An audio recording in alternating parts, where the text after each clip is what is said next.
Le petit matin Sud Radio, 5h-7h, Benjamin Glaise. Bientôt 6h40 sur Sud Radio, la vie en vrai. Donald Trump l'a donc annoncé mercredi soir, les droits de douane vont augmenter de 20% pour l'Union européenne. En France, dans certaines filières, c'est un véritable coup de massue, notamment pour la filière viticole. Nous sommes avec Didier Cousinet, bonjour. Oui, bonjour. Et bienvenue sur Sud Radio. Vous êtes le président de l'association Viti 33, collectif de vignerons bordelais. Comment vous avez vécu l'annonce de Donald Trump ce matin? Est-ce que vous êtes encore un petit peu sonné, Didier Cousinet? Bon, écoutez, personnellement, oui. Tout le monde est sonné. Bon, ça faisait quand même longtemps qu'on attendait ça. Hein. C'était une annonce de 100%, mais ça paraissait inimaginable. Mais aujourd'hui, on est quand même à 20%. En 2019, quand on avait le conflit Airbus-Boeing, en 2019, on était à 25%, ce qui avait généré des pertes énormes pour la filière de vin français, et nous particulièrement à Bordeaux. Et cette annonce de 20% encore aujourd'hui, c'est un coup de massue, effectivement, vu la situation dans laquelle se trouvent les viticulteurs français, en particulier à Bordeaux. Ouais, c'était prévu 200%, vous l'avez dit à l'origine. Finalement, c'est 20%, mais c'est suffisant pour faire beaucoup de ravages pour la filière viticole, pour la filière des vins de Bordeaux. Les États-Unis, c'est un marché important. Ça représente quelle part des exportations pour vous? Mais écoutez, avant c'était la Chine. La Chine était l'Eldorado bordelais et français, mais surtout à Bordeaux, puisqu'on a vendu beaucoup de vin. Le marché français, écoutez, je vais vous donner quelques petits chiffres que j'ai en tête. En 2024, les États-Unis, c'était 30 millions de bouteilles pour 440 millions d'euros. Le total France, c'était 2,3 milliards d'euros. Si on met 20%, on avait perdu 600 millions d'euros en 2019 avec cette taxe à 25%. Aujourd'hui, on serait aux alentours des 800 millions de pertes pour la filière vin. Donc c'est quand même énorme. C'est un coup, plus qu'un coup de massue. C'est vraiment un attentat, quoi, si on peut dire. Oui. Alors on va effectivement, c'est vrai que c'est un terme à prendre avec des pincettes, mais ça permet de comprendre aussi dans quel état d'esprit vous êtes, Didier Cousinet, et toute la filière des vins de Bordeaux. Est-ce que vous avez pris un petit peu les devants? On savait que ces annonces allaient tomber à un moment ou à un autre. Est-ce que vous avez, je sais pas, vendu un petit peu plus de bouteilles avant ces annonces? Est-ce que vous êtes certains avaient pris les devants en essayant d'exporter le maximum avant que les taxes tombent, mais certains containers ont été bloqués et là toutes les sorties sont fermées. Plus personne n'expédie de vin aux États-Unis de peur de devoir retourner les containers ou alors de payer des taxes énormes et de pas vendre le vin ensuite sur le territoire. Donc aujourd'hui, c'est un arrêt complet de la distribution des vins aux États-Unis. Arrêt complet. Aujourd'hui, il n'y a plus aucun vin de Bordeaux qui va aux États-Unis.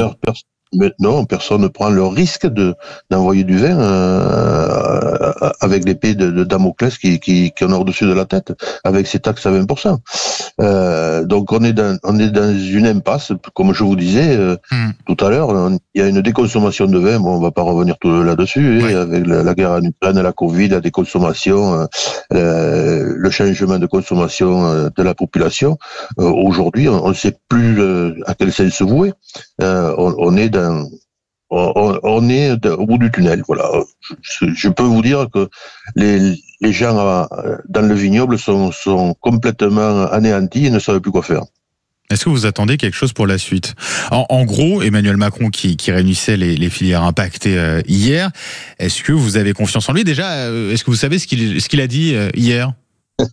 Vous avez parlé d'un mot confiance, on n'a plus confiance en personne. Ça fait 20 ans que je me bats avec d'autres syndicats, FDSEA, JA, Confédération, Coordination, nous, collectifs. On rencontre de tous les députés, des sénateurs. On a rencontré la ministre de l'Agriculture il y a 15 jours, exactement, jour pour jour. Il n'y a plus d'argent, on ne peut plus nous aider. Et voilà, on est au bout. Et aucun ministre dans les mêmes. Le ministre, la nouvelle ministre, nous a dit l'autre jour que les millions d'euros qui avaient été mis sur la distillation, on aurait dû les mettre sur l'arrachage pour aider les gens.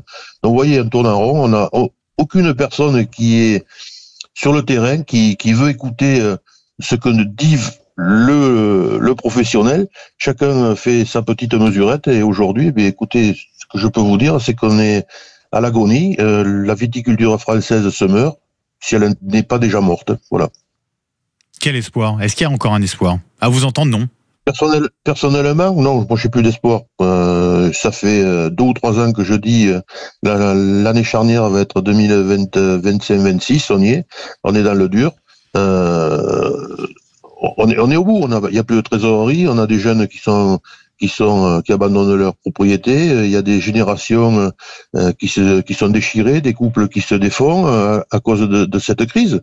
Et alors il y a une guerre Ukraine, Russie, Europe qui est sur le, mais là c'est une guerre commerciale. Et Monsieur Trump dit pour entrer sur notre territoire il faut payer. Donc voilà, on paye. Donc nous on paye, on est à 20%. L'Afrique du Sud est à 30%, l'Argentine, l'Australie, le Chili, la Nouvelle-Zélande sont à 10%. Le minimum syndical pour entrer aux États-Unis maintenant, c'est on paye si on veut vendre. L'organisation du commerce mondial est complètement bafouée, foutue en l'air, et c'est le plus fort. Voilà. Maintenant, que va faire l'Europe? J'espère que l'Europe va prendre des mesures et discuter pour essayer de contourner ou de remédier à ces 20%. Didier Cousinet, un grand merci d'avoir été avec nous ce matin sur Sud Radio, président de l'association Viti 33, collectif de vignerons bordelais.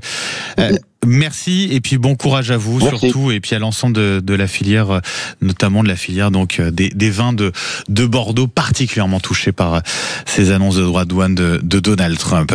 Allez, Sud Radio, 6h45.